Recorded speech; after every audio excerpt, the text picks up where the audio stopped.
Check your water hardness by dipping this test strip into the water tank before placing the water tank into the machine. Your water hardness is indicated by the number of red squares displayed on the test strip. For example, 3 red squares indicates a water hardness setting of 3. When you turn your machine on for the first time, you'll be prompted to enter the result from your water hardness test strip. To program it on your machine, use the arrow up or arrow down keys to select water hardness from 1 to 5. Then press Menu to set. The machine will beep to confirm your selection.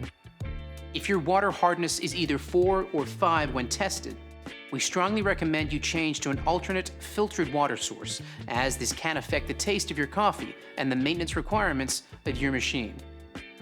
Also remember not to use any distilled water or water with 0 or low mineral content, as this will affect both the taste and functionality of your machine.